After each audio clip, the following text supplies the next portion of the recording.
It is just before Christmas 2019 and I'm getting my Christmas present, which this year is a Toyota Land Cruiser. Yes, another one, and I worked out this will be my 7th Land Cruiser. It is a double cab of the 79 series, but with a stretched chassis, and I'm collecting it from my local Toyota dealership. You may remember just 3 weeks ago I was in Victoria watching the guys at Multi-Drive Technology cut and stretch the chassis, do a GVM upgrade and do an axle width correction on this vehicle. You might be asking yourself, how come I'm collecting a highly modified Land Cruiser from the dealership? Don't I have to collect it first and then have all the work done? No. I'm St Pierre White. Join me as I share my passion for building four-wheel drive trucks and travelling to the remotest parts of the world. It turns out that ordering such a vehicle from a dealership is actually not that difficult, as long as the dealership knows the product, knows how to order it, and the people doing the modifications have the necessary approvals. It does sound a bit complicated, and it is a bit complicated, but it needn't be. Multi-Drive Technology in Geelong near Melbourne modified this vehicle with a 300mm chassis extension, axle width correction, supplementary fuel tank, a complete terrain tamer brake upgrade, a watertight alternator from Terrain Tamer, and a beautiful tray on the back. And I ordered it directly through my dealership. More details on the web page, link in the description. And here it is in my garage. With this project, the work that I can do by myself, I will be doing myself.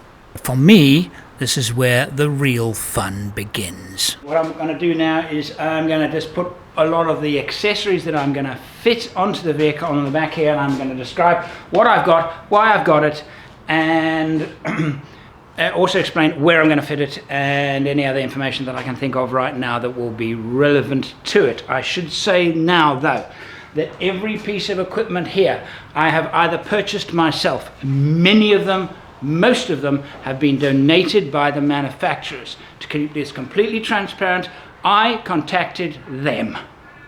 And I said to them, I would like to include this piece of kit in our next Channel Hero truck build. Would you like to donate? And in almost every time I asked, they said, yes, please, very pleased to.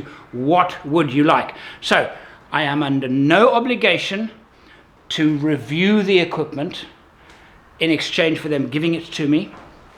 But I already like it because otherwise I wouldn't have asked for it. In almost every case, that is the case, with the exception of the ARB jack. I have no idea if this is any good, but I thought I need to get one so I can learn a bit about it. So I'll probably do a review on that. I don't know. But here's an example of something that I asked for very specifically. This is also from ARB. I am not sponsored. They don't give me any money for choosing their kit. I choose their kit because I think it's really good. Well, most of it, not all of it. And this is their tyre puncture repair kit. And it is, and I've used a lot of them, the best on the market. Proper tools, strong, it's just the best on the market. Jimmy radios. Now again, I selected them because I had them on in my trippy and I was very happy with it. And I've chosen this one, which has the radio is very small and compact. That's it there. So I can put this anywhere.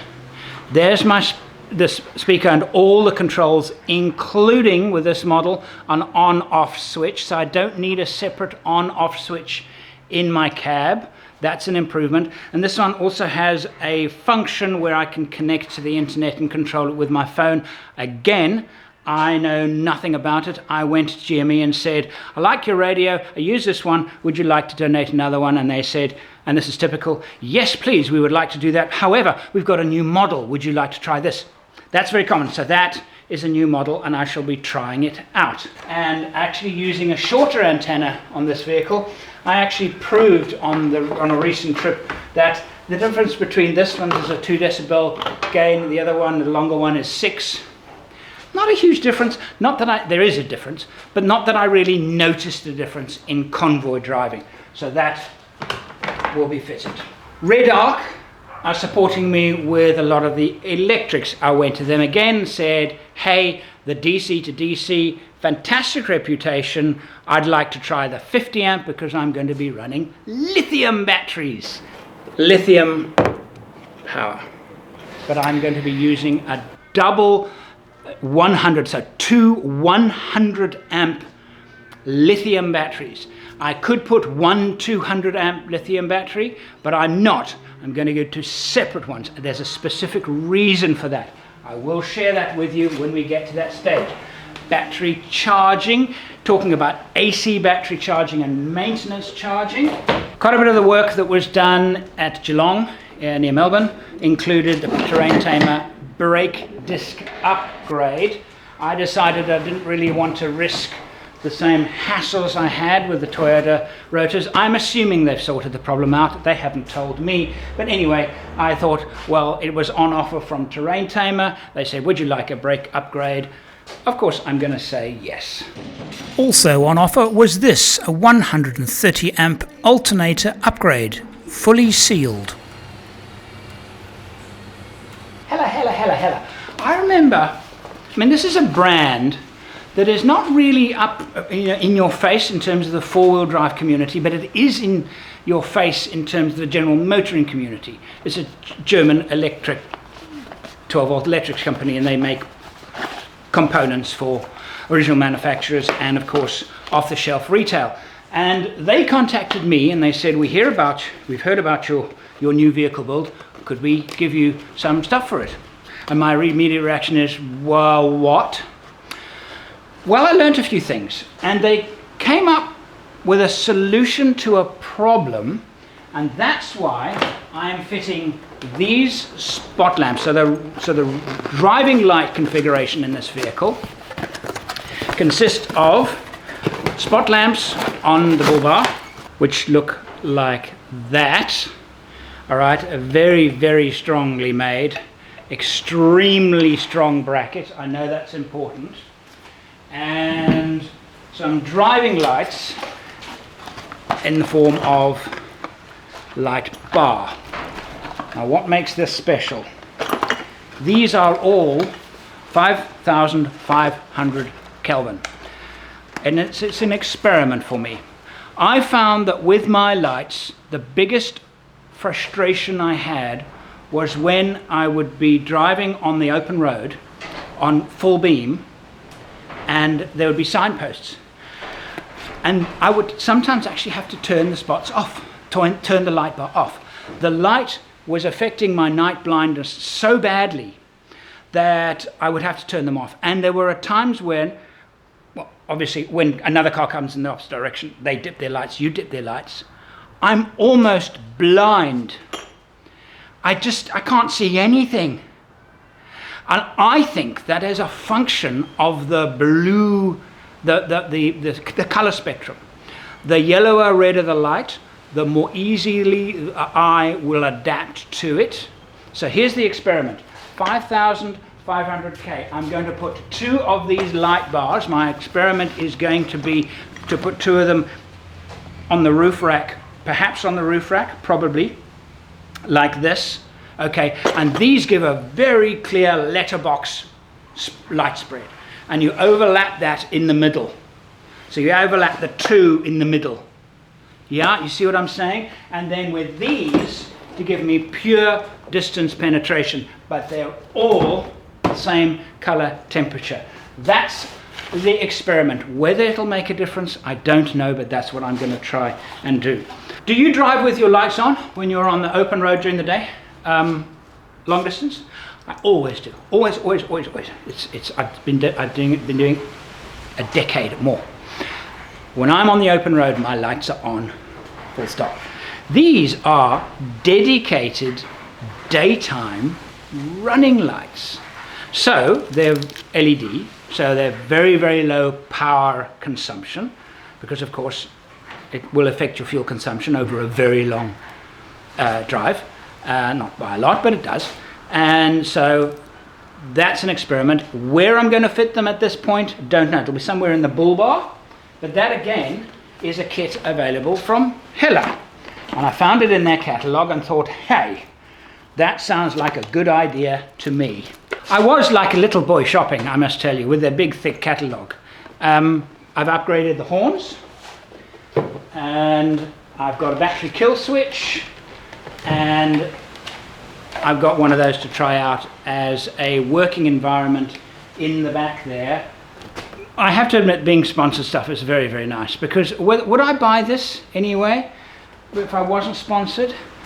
Well, actually I probably would, because it is, I've always said that it's overkill, the double compressor. Is it overkill? It's overkill, but in such a great way. It's so fast to pump up my tires. And what that means is that you let them down more frequently, because there's no hassle pumping them up. That's the real advantage. You will drive smarter more often because of it. ARB guys, they gave me with it. They gave me this guy here, which is the digital TYRE inflator. There you go there. That is the very familiar. I have one of these already. It is the fast deflator. I've had now my one. My one is actually in Africa. I took it to Africa and left it with my Africa vehicle, so I need a new one for this. And they sponsored me one of those. And that is in fact a fantastic tool. Fantastic. 9,000 kilogram snatch blocks. Thank you guys very much. How did you know? How did they know that I've sent half of my recovery equipment to Africa? Okay, air compressor. Yes, going to need that for the compressor. That's just the pipe pumping up tires. The 4-litre air tank and a whole lot of piping. Thank you. Now, is it worth fitting the tank? It's difficult for me to be able to judge exactly how much time it saves me pumping up, but the thing is that what happens is that it's running all the time, the compressor is running all the time until the tank gets to capacity, and then it turns itself off. And as you're moving from one tire to the next, it continues to pump. So even when you're taking that off to check the pressure, which I think I will no longer have to do because of this guy, I'm assuming I can just go check, fair enough. Once you're walking to the next tire or checking pressures, the pump's still pumping because it's replenishing the pressure in the air tank. Again, it saves time, and it saves a lot of time. Right, more stuff. Consoles.com.au. They're beautiful, beautiful consoles made out of wood, no plastic at all, and the finish is absolutely fantastic. And I've just readied this now, taken out all of the inserts ready for installation. And what I'm doing with this one, with my troop carrier, I had a fridge here.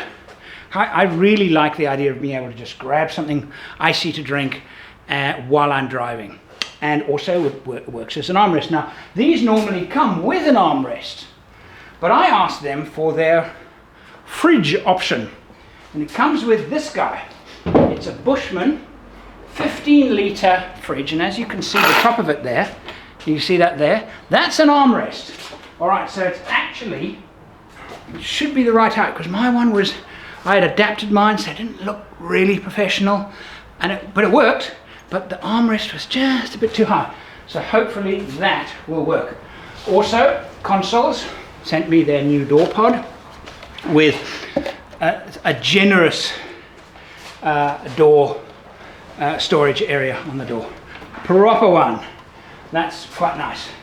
Matchbacks said to me, of course, Andrew, what would you like? And they sent me their Extreme model. What is the advantage of the Extreme over the Standard? I have no idea. Apart from the thing that I think you can replace the studs. Apart from that, I don't know. They are more expensive. But anyway, I'll be able to report on that sometime in the future. Now, I have started work. All right? And I've put in my first of my Recaros. I supplied them to clients' vehicles, and so I had a good chance to test them out and get a good feel for them. And really, I'm just kind of pretty excited about having them in, because it was the last thing that I would have changed on my troop carrier. There was very little I could do to improve that vehicle, apart from the seats. I never got used to those seats. I would get backache. Hopefully this will then solve the problem, and they look fantastic. I'm still awaiting for the seat covers that I've had ordered especially. I didn't like the ones that were available in Australia. They were too baggy, they were too loose. All of the beautiful look of the Recaro was just gone, because they just covered it in this fabric that flopped about. So that's on order now. And the T console on the roof, and the start of my navigation equipment install. This is my workspace. It's not particularly spacious. I don't have a big fancy workshop, but it's at my home. I like working from home. I have worked from home for as long as I can remember, so I actually prefer this to a space that is away from home. It means I can come in and spend 10 minutes here and do something. Or alternatively, I can just come and sit and look at my car with a cup of tea, because that's when the inspiration strikes. Okay, last thing is that guy down there. It is my winch. Like all good four-wheel drivers, I went onto YouTube and I typed in what I was looking for. And guess what I found? A whole lot of really good reviews by Australian channels. 4x4 action, there was All for Adventures, I think. There were a couple of them. Good videos. Good, very good reviews. Trustworthy. And the name Runva kept coming up. It kept coming up as one of the winners when they put head-to-head competitions between different winches. And I thought, yes, well, I'm not going to go wrong, am I? This thing is heavy. Plasma rope winch, 11,000 pounds. It's called the Runva 13 XP. Part of me hopes I never get to try it out. I'm one of these overlanders where I won't go looking for a really difficult track and have the challenge of the track be the adventure. In other words, there's a track that's really difficult, let's go and drive it. I used to do that a lot, but less and less these days. To me, it's let's get to the top of the hill, let's get down to the beach. And if getting there turns out to be really tough, hey, fantastic, I love it. I love technical four-wheel driving. Recovery, less so. But I'm not unfamiliar with some tough recovery situations. And there have been very few times in my life, in fact I can only think of one, where we had a very difficult traction situation and nobody in the Convoy 3 vehicles. It was in Botswana, black cotton mud, and nobody had a winch, and we were snatching each other out, and it was a very, very tough 4 to 5 hours of getting the vehicles out. And I did not have a winch on my 105, and I would have loved a winch. But apart from that, I have found that when I have had a winch, it's been to help somebody else out, not so much helping myself out. And I reckon that's quite common. Anyway, there you go. When compared to my other builds in Australia, I'm doing a lot more of this work on this vehicle myself. One of the things that I'm not interested in taking on, I want the professionals to do it, and that is the fitting of the bull bar. I'm going for my old favorite again. It's ARB, and you know, they look good. I prefer them to the looks of many of the others. That's personal. Of course, they've got all the reputation behind them, but at the end of the day, because I really did think, you know, maybe I should do something different, and I thought to myself, why do you want a bar work in the first place? Because you want to protect the vehicle against impacts, particularly in this country, against kangaroo. I hit 2 kangaroos one night, and the second one, it was a big grey, and he was standing this high, and I was doing 90. I'd actually slowed down because I'd hit one a few minutes earlier, and I hit it in the 3/4 panel here, and there was this almighty bang, and the whole shockwave shot through the vehicle. And I pulled over and I looked, and there it was, dead, stone dead, and there wasn't even the slightest bend, crease, nothing. Why do you buy a bull bar? That's why. And I thought, well, let's go to ARB again. It works, so I'm fitting another one. Am I being boring? I don't think so. You know, maybe. It must just work. When it comes to safety, you can never be boring. And the ARB recovery point. This is one of the best engineered recovery points I have yet seen. Welcome to my Saturday evening. Family's inside, watching Netflix, and I would much rather come out to my workshop and stare at my truck. One thing I have noticed, though, in just the thought process of this vehicle, that I haven't had it to this level before. The fact that it is a tray back, not a bin back, not a full body back. The versatility of a tray back is massive, huge. The option, suddenly, masses of options, which is one of the challenges, because I've never had one before.